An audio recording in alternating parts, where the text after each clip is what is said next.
اعوذ باللہ من الشیطان الرجیم بسم اللہ الرحمن الرحیم۔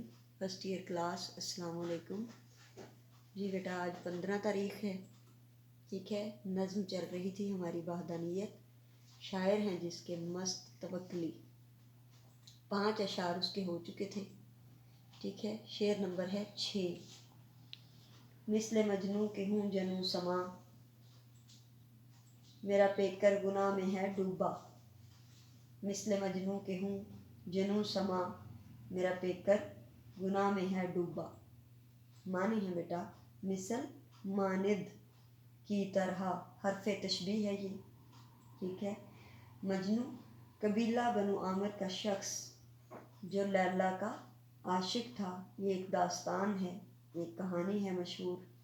جنوں پاگل پن، دیوانہ پن، پیکر بدن، جسم، گناہ ہی ہوتا ہے، غلط کام کرنا، غلطی سرزد ہو جانا۔ مفہوم ہے اس کا، اے اللہ میں تیرے عشق میں مجنوں کی طرح دیوانہ ہوں۔ اے اللہ میں تیرے عشق میں مجنوں کی طرح دیوانہ ہوں، اگرچہ میں سرتاپا گناہگار ہوں، سر سے لے کر پاؤں تک گناہوں میں ڈوبا ہوا ہوں۔ تشریح طلب شعر میں شاعر کہتا ہے کہ اے اللہ میں تیرے عشق میں قیس نامی بنو عامری شخص کی طرح دیوانہ ہوں۔ یاد رہے کہ لیلا مجنوں کا حقیقی قصہ اب افسانوی حیثیت اختیار کر چکا ہے۔ ہماری اردو شاعری میں مجنوں کو وفاداری کا پیکر کہا جاتا ہے، وفاداری کی علامت سمجھا جاتا ہے، اور عشق میں دیوانگی کی حدود کو پار کرتا ہوا دکھایا جاتا ہے۔ مجنوں کو وفاداری کی علامت اور عشق مجازی کا عظیم ترین علمبردار سمجھا جاتا ہے، لیکن یہاں شاعر نے اپنے آپ کو مجنوں کہا ہے، اور یہ عشق مجازی کے معنوں میں نہیں بلکہ عشق حقیقی کے معنوں میں استعمال ہوا ہے۔ شاعر کہتا ہے اے اللہ میں تیرے عشق میں اسی طرح دیوانہ ہو گیا ہوں جس طرح قیس لیلا کے عشق میں ہو گیا تھا۔ میں تیرے عشق میں یوں ڈوبا ہوں، میں تیرے عشق میں یوں ڈوبا ہوں جیسے لیلا کے عشق میں مجنوں۔ دوسرے مصرعے میں شاعر کہتا ہے اے اللہ میں سر سے لے کر پاؤں تک گناہوں میں سے عبارت ہوں، میری ہستی گناہوں سے عبارت ہے۔ گو کہ میں نے ساری زندگی تیری نافرمانی کی، ہمیشہ میں نے گناہوں کا ارتکاب کیا، دنیا فانی کے پیچھے لگ کر گمراہ ہوتا رہا۔ ان دونوں مصروں کے اشتراک سے ہم کہہ سکتے ہیں کہ شاعر نے اپنی تمام زندگی گناہوں میں گزاری، لیکن اب وہ ان گناہوں پہ نادم ہے، شرمندہ ہے، اور اس امر کا اظہار کرتا ہے کہ اس میں اب عشق حقیقی سرایت کر چکا ہے۔ در بدر کی ٹھوکریں کھانے کے بعد آخر کار ایک شخص خدا ہی کے ہاں امان پاتا ہے، وہی ازلی و ابدی و حقیقی پناہ گاہ ہے۔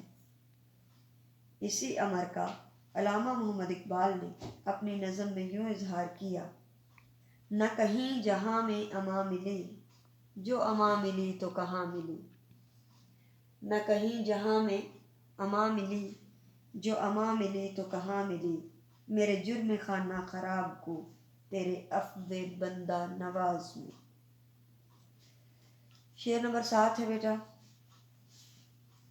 باوجود یہ کہ پر ہوں اسیاں سے، باوجود یہ کہ پر ہوں اسیاں سے، تیری رحمت کا پھر بھی ہے سودا۔ باوجود یہ کہ، اس کے باوجود، اسیاں گناہ خطائیں، سودا دیوانگی، جنون شدید خواہش۔ مفہوم ہے اس شعر کا، اے اللہ عز و جل میں گناہوں سے پر ہوں، لیکن پھر بھی دیوانگی کی حد تک تیری رحمت کا امیدوار ہوں۔ اے اللہ تعالیٰ میں گناہوں سے پر ہوں، لیکن پھر بھی دیوانگی کی حد تک تیری رحمت کا امیدوار ہوں۔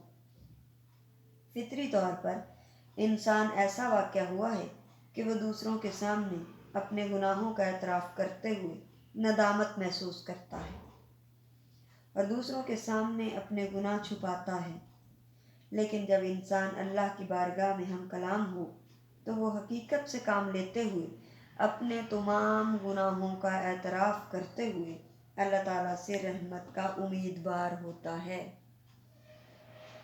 بجائے رحمت ہوا عصیاں سے پشیماں ہونا، بجائے رحمت ہوا عصیاں سے پشیماں ہونا، آخر انسان کے کام آ گیا انسان ہونا۔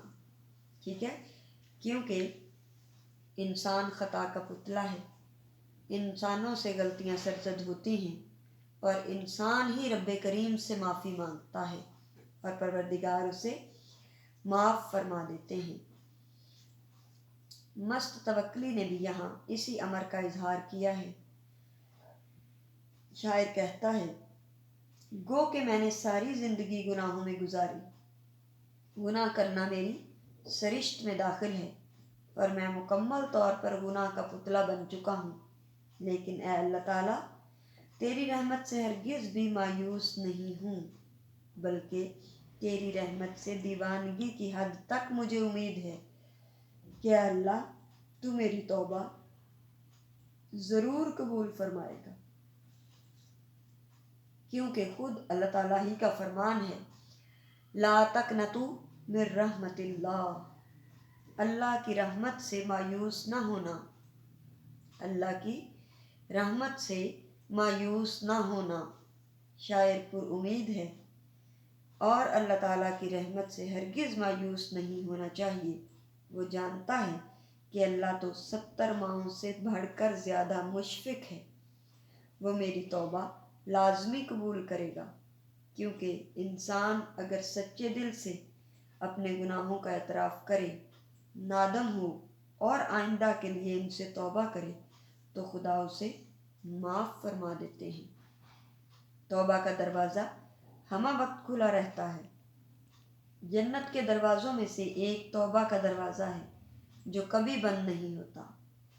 اسی لیے شاعر کہتا ہے، گو کہ میں گناہگار ہوں لیکن مجھے اے خدا تیری رحمت کا آسرا ہے۔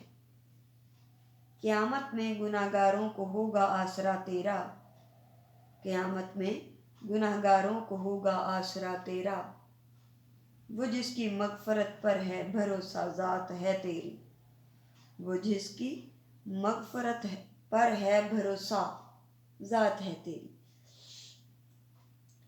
ایسا ستار کہ جب کوئی خطا ہوتی ہے، ایسا ستار کہ جب کوئی خطا ہوتی ہے پردۂ عفو میری جاں پہ گرا دیتا ہے، یعنی میری پردہ پوشی فرماتا ہے، میرے عیب چھپاتا ہے، میرے گناہ میرا پروردگار چھپا لیتا ہے۔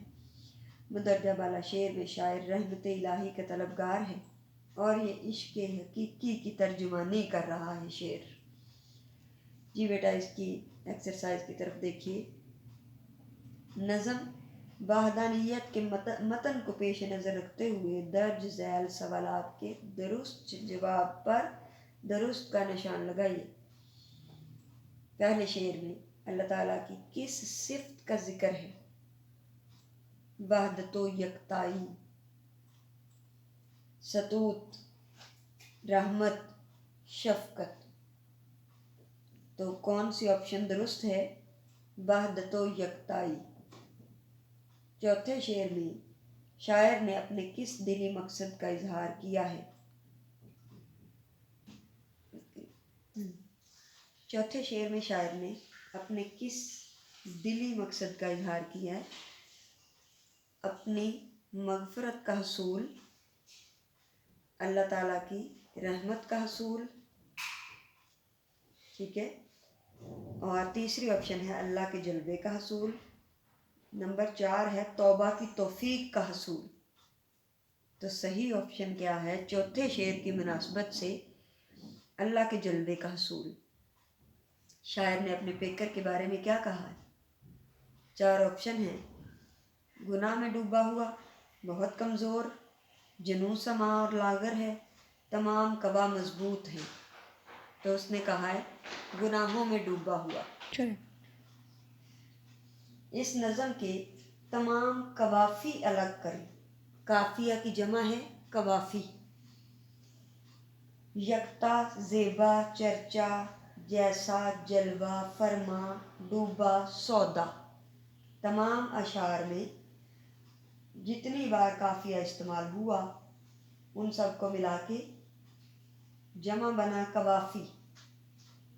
ردیف سے پہلے ہم آواز الفاظ قافیہ کہلاتے ہیں. ٹھیک ہے جی.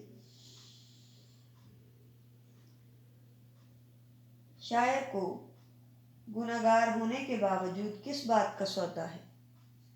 اللہ کی رحمت کا. ٹھیک ہے جی.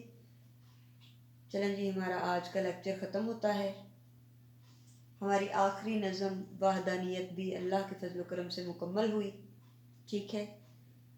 اب انشاءاللہ ہم آگے کل اگلے چیپٹر کے ساتھ، غزل کے ساتھ، نظم کے ساتھ، جو بھی نیکسٹ لیکچر ڈیسائیڈ ہوا انشاءاللہ حاضر ہوں گے. اللہ حافظ.